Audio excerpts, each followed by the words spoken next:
আসসালামু আলাইকুম রহমতুল্লাহি বারাকাতুহ। আজকে আপনাদের জন্য একটা দারুণ রেসিপি নিয়ে আসছি। আসলে এটা অনেকে চিনা, অনেকে জানেন, অনেকে জানেন না। আবার গ্রাম অঞ্চলের খাবার এটা।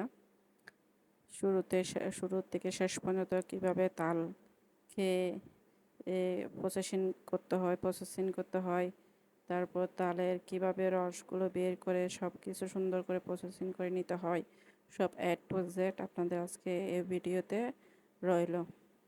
শুরু থেকে শেষ পর্যন্ত দেখতে থাকেন। আপনারা যারা যারা জানেন তাদেরকে বলতেছি, যদি কোনো ভুল হয়ে থাকে, এখানে কোনো মিস্টেক হয়ে থাকে, তাহলে আমাকে লাইক কমেন্ট করে সাবস্ক্রাইব করে জানাই দিবেন।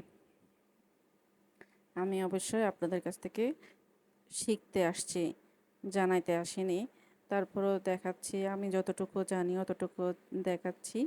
এর মধ্যে যারা নতুন রাঁধুনি বা যারা জানেন না, চিনেন না এটা রেসিপি, তারা হয়তো কিছু আমার থেকে দেখে শিখতে পারেন, এই উপভোগ করেন।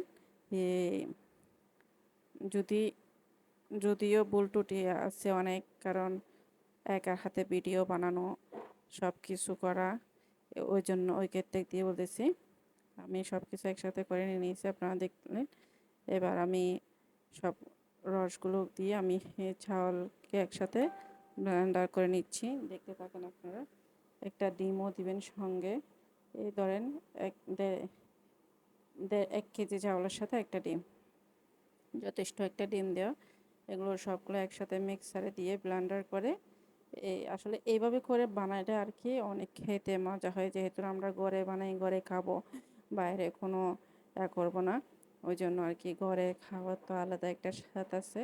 সেজন্য সব কিছু রেডিমেড না করে অনেকে কি করে চাউলটা গুঁড়া চাউল দিয়ে বানায়, কিন্তু না, এভাবে করে বানিয়ে খেয়ে দেখবেন আসলে স্বাদটা অন্যরকম পাবেন। চাউলটা 8 ঘন্টা ভিজিয়ে রাখবেন, 3 থেকে 4 ঘন্টা ভিজিয়ে রাখবেন। এভাবে করে সবগুলো একসাথে ব্লেন্ডার করে নিয়েছি আমি। এই যে দেখতে পাচ্ছেন আপনারা, একসাথে মিক্স করে ফেলতেছি। এখানে এখানে সামান্য একটু দেখেন আপনারা, সব একসাথে মিক্স করে ফেলছি। এখন একসাথে মিক্স করে এগুলো সুন্দর করে একটু হালকা চিনি দিচ্ছি, হালকা করে চিনি দিয়ে একটু হালকা করে বেকিং সোডা দিয়ে আমি দিয়ে সুন্দর করে মেখে, এবার এখন দেখেন আপনারা, দেখতে থাকেন কিভাবে মাখাচ্ছি আমি। এভাবে করে মাখাবেন, প্রসেসিংটা যাতে এরকমই হয়, তাহলে অনেকটা কেকের চেয়েও ভালো লাগবে খেতে। দেখছেন, বুঝতে পারছেন? এখন আমি প্রায় 8 ঘন্টা পর আমি আসলাম, আবার ফিরে আসলাম 8 ঘন্টা পর। দেখলেন কিভাবে ফ্লামি হয়ে উঠছে। এখন লবণ চিনি যা যা প্রয়োজন আবারও, ও তখন রাত তো একটু সামান্য দিছে, এখন ভালো করে দিয়ে যা যা প্রয়োজন তা দিয়ে দিচ্ছি। সাথে একটু নারকেল কাটা দিলেও ভালো, এরকম কেটে যদি এরকম দিলেও ভালো। আপনাদের যে যেরকম ইচ্ছা হয়, রুচি, সেরকম দেবেন আর কি। আমার এরকমই ভালো লাগে, সেজন্য আমি এরকমই দিলাম।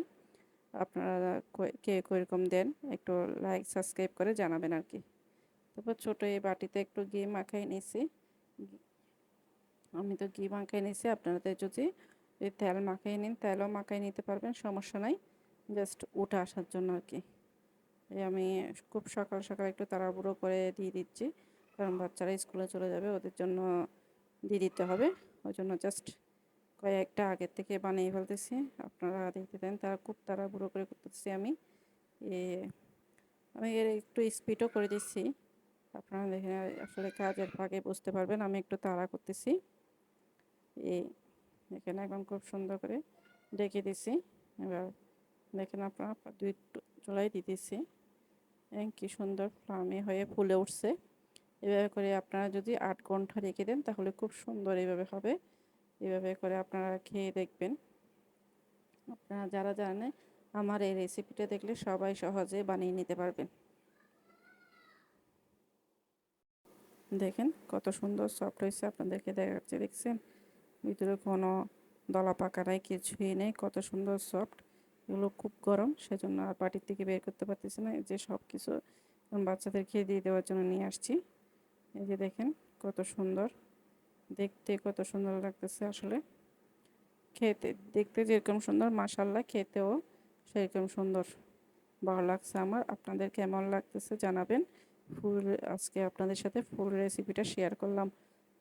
এরকম ভালো ভালো রেসিপি যদি পেতে চান, কোন ধরনের রেসিপি পেতে চান